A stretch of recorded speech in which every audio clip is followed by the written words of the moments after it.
গেল কয়েকদিনের বৈরী আবহাওয়ার রেশ না কাটতেই দুশ্চিন্তা বাড়াচ্ছে ঘূর্ণিঝড়ের সংখ্যা। একটি নয়, দুটি ঘূর্ণিঝড় আঘাত হানতে পারে চলতি মাসের শেষ সপ্তাহে, জানিয়ে আতঙ্ক বিরাজ করছে উপকূল জুড়ে। ঘুম কেড়ে নিয়েছে উপকূল ও উপকূল তীরবর্তী বেড়িবাঁধ এলাকা এবং নিম্নাঞ্চলের মানুষের। আবহাওয়া অধিদপ্তরের তথ্য বলছে, মে মাসের শেষ দিকে অর্থাৎ ২৭ বা ২৮ তারিখে একটি লঘুচাপ তৈরি হতে পারে। লঘুচাপটি রূপ নিতে পারে ঘূর্ণিঝড়ে। আবহাওয়া ও জলবায়ু বিষয়ক গবেষক মুস্তফা কামাল পলাশ জানিয়েছেন, সম্ভাব্য ঘূর্ণিঝড়টি ২৭ থেকে ৩০ মের মধ্যে উড়িষ্যা মিয়ানমার সীমান্তবর্তী উপকূলে আঘাত হানতে পারে।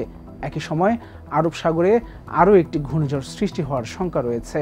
আবহাওয়া অধিদপ্তরের তথ্য অনুযায়ী আগামী ২৯ থেকে ৩১ মের মধ্যে উপকূলে আঘাত হানতে পারে ঘূর্ণিঝড় মন্থা। এদিকে ভারতের পশ্চিমবঙ্গ আবহাওয়া দপ্তর জানিয়েছে, ১৬ থেকে ২২ মের মধ্যে আন্দামান সাগরে একটি নিম্নচাপ তৈরি হতে পারে, যা থেকে ২৩ থেকে ২৮ মের মধ্যে ঘূর্ণিঝড়ে রূপ নিতে পারে।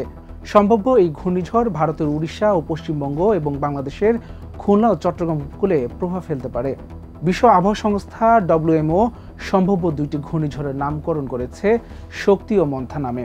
আবহাওয়াবিদ পলাশের মতে, যদি আরব সাগরে ঘূর্ণিঝড়টি আগে শেষ হয়, তাহলে বঙ্গোপসাগরের ঝড়টি তুলনামূলক বেশি শক্তিশালী হতে পারে।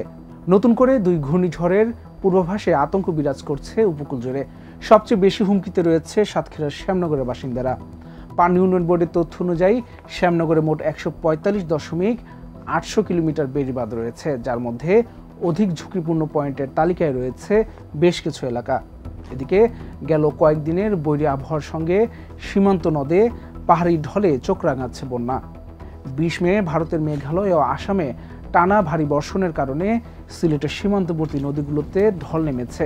এরই মধ্যে বিপদসীমার উপর দিয়ে নদ নদীর পানি প্রবাহিত হয়ে বন্যার শঙ্কা দেখা দিয়েছে।